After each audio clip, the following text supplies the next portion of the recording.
واحد من أكتر الشخصيات اللي العالم الإسلامي اتأذى منها تيمور لينك، القائد اللي طلع من وسط المغول وعمل مجازر ودخل في صدام عنيف مع الدولة العثمانية، وكانت نتيجته سقوط أحد أعظم سلاطينها السلطان بايزيد الأول.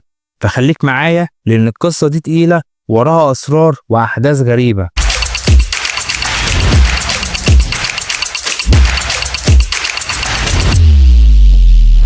تيمور لينك واسمه بالكامل تيمور كوجان ابن ترغي، اتولد سنة 1336 ميلادية في قرية خواجة أبو الغار في بلاد ما وراء النهر. كان ليه صلة قرابة بجنكيز خان من ناحية الأم، علشان كده ما خدش لقب خان بس خد لقب أمير وكرجان، وكان بيتجوز بنات الملوك عشان يعزز مكانته. الفرس سموه تيمور لينك، ولينك يعني الأعرج لأنه اتصاب في رجله بعد معركة في سيستان، والمؤرخين سموه بعد كده مؤسس مملكة المغول الثانية. المغول عموما كانوا بيمسحوا المدن من الوجود، بس تيمور كان مختلف، كان بيهدم المدينة وبعدين يبنيها تاني بخياله هو. هولاك وجنكيز خان كانوا بيمحوا أي حاجة، لكن تيمور كان فنان في الهدم وإعادة البناء، وبرغم كده ما اختلفش عنهم في الوحشية والقتل والتدمير. تيمور لينك كان الظاهر عنه انه كان مسلم، بس الحقيقة ما كانش بيطبق الإسلام، وكان شغال بقوانين الياسة بتاعة جنكيز خان، وكان بيلعب على الحبلين، مرة شيعي ومرة سني، وكل ده علشان مصلحته. وحتى ادعى انه من نسل الإمام علي رضي الله عنه علشان الناس تمشي وراه.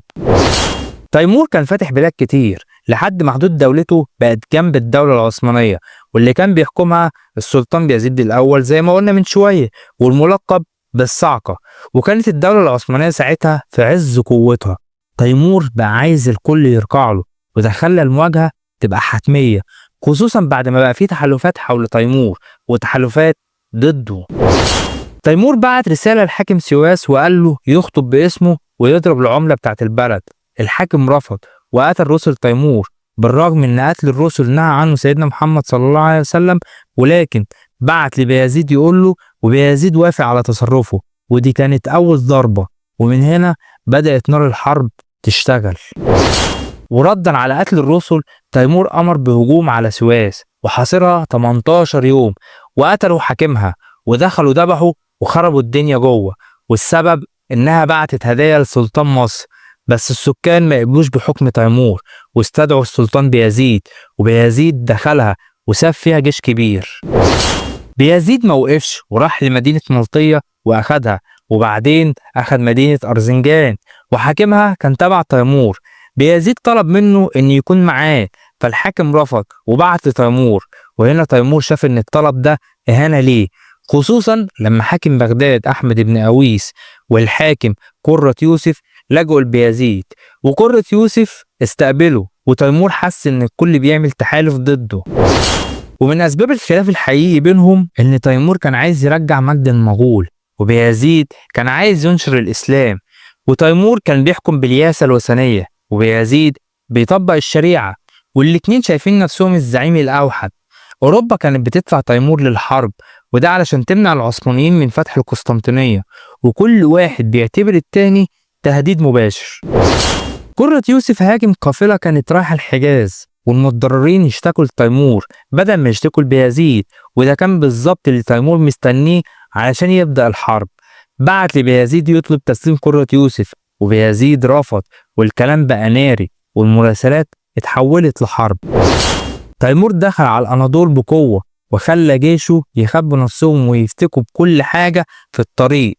دمروا المدن وأباد الزرع، واحتل سواس تاني، وقتل أرطغرل بن بايزيد، وحول مسارات المياه، وسمم الأوار، وخلى بايزيد يمشي 8 أيام تحت الشمس لحد أرض المعركة، وده اللي خلى جيش بايزيد كان منهك بعد معركة نيكوبليس. تيمور راسل أمراء المغول في جيش بايزيد ووعدهم بالمناصب والأراضي، وفعلا خانوا بايزيد وانسحبوا. كمان القوات التركية اللي انضمت ليه جديد مشيت، وبايزيد فضل لوحده مع شوية قوات منهم الصرب والقوات الانكشارية. وبرغم من كل ده بايزيد ما انسحبش. ابنه سليمان والصدر الأعظم قالوا له ينسحب، بس هو رفض لحد ما قوات تيمور حصرته وأخدوه أسير. وبعدها تيمور دخل مدينة بورصة وحرقها وسرق المكتبة بتاعتها، واستولى على مدينة أزمير.